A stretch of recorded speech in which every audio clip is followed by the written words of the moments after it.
반갑습니다. 김스컵TV입니다.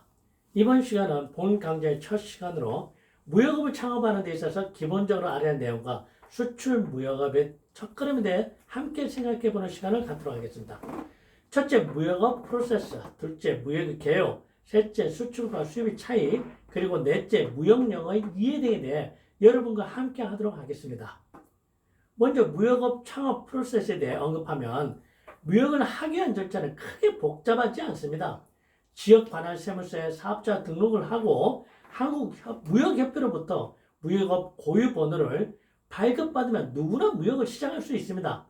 다만 품목에 따라서는 수출 거래가 제한될 수 있으므로 관세청 웹사이트에서 취급할 품목의 HS 코드를 확인한 후 한국무역협회 웹사이트에서 해당 품목의 품목별 수출 요령을 확인하고 전략물자 관리 시스템에서 전략물자에 해당되는지를 확인할 필요가 있습니다. 일반적으로 무역이란 무엇이라고 생각할까요? 간단히 표현하면 장사입니다.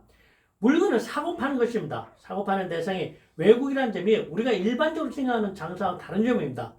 우리나라에서는 무역 관련 3대 법으로 대외무역법, 외환관리법, 그리고 관세법 등을 규정해 놓고 있으나 이런 법들이 세부적인 내용까지 무역업 창업을 준비하고 있거나 무역업을 하고 있는 사람들이 미리 공부해 둘 필요는 없습니다.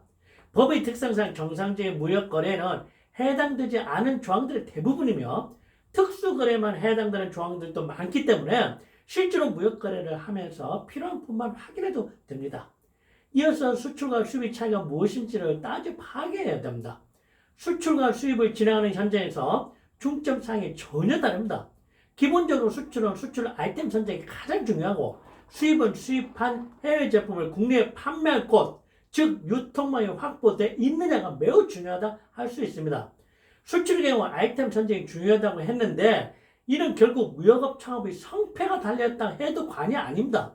반면에 수입의 경우는 그 위험 부담이 더 크다고 볼 수 있습니다. 수입의 경우 아무리 좋은 아이템이라 하여도 일단 해외 물품 공급처에 물품 대금 결제를 끝내고 국내에 해외 제품을 반입해야 하는데 이때 국내에서 판매할 곳, 즉 유통망이 확보되어 있지 않다면 그것은 많은 자금 손실과 파산으로 이어지는 지름길이 됩니다. 그러므로 이러한 점을 미리 유념하여 업무를 진행하여야 합니다. 덧붙여 무역 용어 이해 또한 중요한 사항입니다. 수입자와 수출자는 무역 단계에 따라 다양한 용어를 부를 수 있습니다. 필수 무역 용어를 제대로 숙지하지 못하고 무역 업무를 시작한다면 무역 거래 상대방이 무엇을 원하는지 정확히 이해하지 못해 업무 진행이 어렵거나 엉뚱하게 일을 처리해 문제가 야기될 수 있습니다. 그러나 무역신문책에 등장하는 수많은 무역 용어 중에는 일반적인 무역 거래에서는 거의 사용하지 않거나 이론상으로만 존재하는 것들이 많습니다. 또한 아이템이나 거래 방식에 따라 사용하는 용어가 달라지기도 합니다.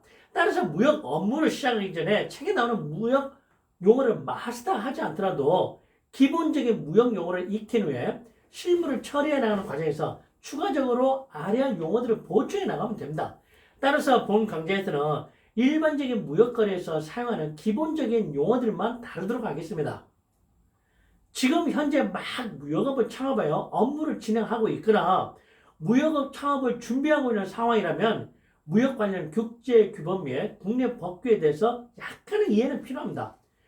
국제적으로 적용되는 국제규범인 CISG, 뉴욕 컨벤션, 인터컴주 등과 같고 그 다음에 국내 법규인 대외무역법, 관세법, 그리고 외환거래법 등은 어느 정도 숙지하고 있어야 됩니다.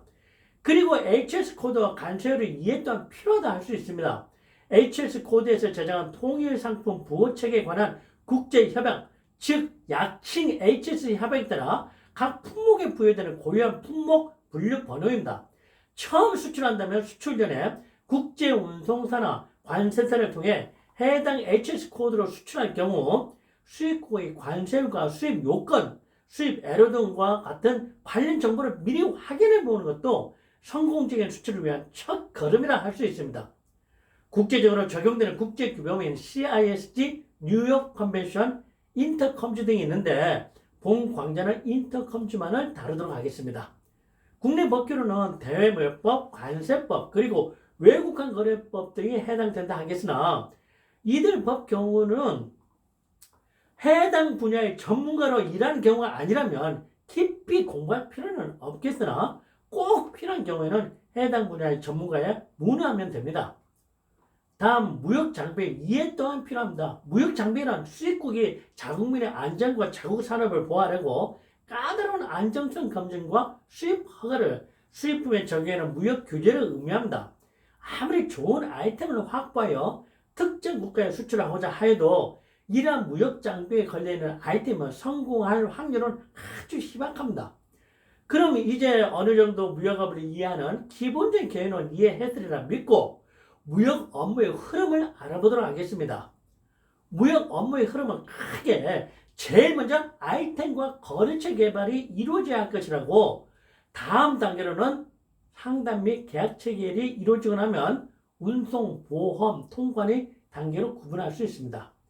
무역 실무라는 것은 결국 어떻게 아이템과 거래처를 개발하고 어떠한 조건들을 협의하며 계약이 체결된 후에 어떻게 물건을 운송하고 보험을 들며 통관을 하느냐가 하는 것을 배우는 것이라 정의할 수 있습니다.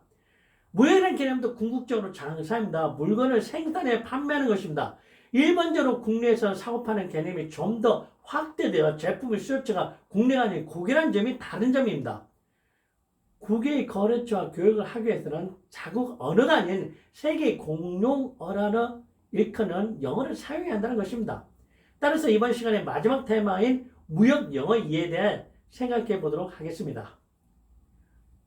무역 영어는 일반 영어와 마찬가지로 무역 영어도 크게 독해, 작문, 회화, 문법 등으로 나눠 생각할 수 있습니다. 즉 무역을 하기 위해서는 외국인이 보내오는 통신문을 이해하고 외국인에게 자신의 의견을 통신문으로 작성해서 전달해야 합니다. 또한 필요에 따라서는 외국인과 직접 대화를 나눌 수도 있고 있어야 하므로 이를 뒷받침할 수 있는 기본적인 영어 실력을 어느 정도는 갖춰야 합니다. 이를 부분별로 나눠 살펴보기로 하겠습니다. 첫째, 독해. 외국인이 보내오는 통신문을 해석하고 이해하는 것은 크게 어려울 것이 없습니다. 대부분의 무역 통신문은 아주 평행 문장으로 이루어지기 때문에 무역 통신문을 이해하기 위한 별도의 독해 훈련은 필요하지 않습니다. 다만 일반 영어에서 사용하는 무역 용어가 등장하므로 기본적인 무역 용어의 뜻은 파악해둬야 합니다. 본 강좌는 학문제고 이론적인 무역 용어는 피하고 꼭 실무에 필요로 하는 기본적인 무역 용어의 핵심적인 내용만을 다루도록 하겠습니다. 둘째, 장문. 무역 통신문에서 사용하는 표현은 상황별로 정형화되어 있어서 비록 단어나 문법 실력이 떨어지는 사람이라도 상황에 따른 표현법을 익히기만 하면 기본적인 통신문을 작성하는 것은 가능합니다. 장문 실력을 보다 효과적으로 향상시키기 위해서는 남이 써놓은 문장을 하나둘씩 자기 것으로 만드는 것이 좋습니다. 문장들을 반복적으로 학습하면 상당히 좋은 결과를 얻을 수 있습니다. 남이 써놓은 문장들이라고 하면 시중 서점에 나와 있는 무역 영어 책 중에서 조금 가벼운 책을 골라 앞으로 실무에 많이 쓰겠다는 문장들을 선별 기록하여 별도 장소에 보관하여 자신의 통신문 업무에 수시로 참조하여 활용하는 것입니다. 무역 통신문에서 사용하는 표현은 정형화되어 있어서 그 상황에 맞는 어휘 및 사용 표현만 적절하게 바꿔도 얼마든지 좋은 문장이 나옵니다. 셋째, 회화. 회화를 하는 데 있어서는 상대방과 직접 대면해서 할 수도 있고 전화통화로도 할 수 있습니다. 일단 무역 거래를 위해서는 직접 대면해서 하든 아니면 전화통화를 하든 대화의 주제가 되는 상황에 대한 정확한 인식이 우선되어야 합니다. 또한 무역 거래를 위한 대화에서는 정확한 의사전달이 무엇보다도 중요하다는 인식을 갖고 다소 느리다는 느낌을 주더라도 정확하게 말하는 습관을 들이는 것이 좋습니다. 넷째, 문법. 비즈니스를 위해서 영어를 사용할 때는 문법에 대한 지나친 집착은 떨쳐버리는 것이 좋습니다. 실제로 비즈니스를 위해서 사용하는 영어에서 복잡한 문법 지식이 동원되는 경우는 흔치 않습니다. 끝으로 마무리하자면 일반적으로 고등학교 교과 과정을 정상적으로 마쳤으면 영문 독해와 문법 실력은 기본적으로 갖춰져 있을 것입니다. 그러나 작문과 회화에서는 어려움을 겪을 수가 있으나 이 또한 극복될 수 있는 방법이 있습니다. 무역 실무에서 사용하는 용어와 업무 진행 능력을 익히고 나면 외국 바이어와 통신 커뮤니케이션을 진행하기 위한 다양한 온라인 서비스에서 제공하는 영어 번역기를 사용하면 가능합니다. 최근에 온라인 서비스에서 제공하는 무료 영어 번역기 기능은 과거 10수년 전과 비교하면 놀랄 정도로 그 기능이 발전되어 있어서 실무에서 사용되는 무역 용어를 익히고 업무 진행 상황 및 외국의 거래 상대방과 교환하고자 하는 통신 내용을 일목요연하게 우리말로 문서로 작성할 수 있는 역량만 갖춘다면 영어 번역기 활용으로 외국 바이어와 주고받는 하는 통신 문제는 완벽하게 해결될 수 있습니다. 봉강자는 앞으로 비록 현재 영어 구사 능력이 부족하고 자신감이 많이 결여된 사람도 이를 충분히 극복하고 처리해 나갈 수 있도록 도움을 주는데 최선의 노력을 다하겠습니다. 오늘은 무역을 창업하는 데 필요한 무역의 계획에 대해서 알아보았습니다.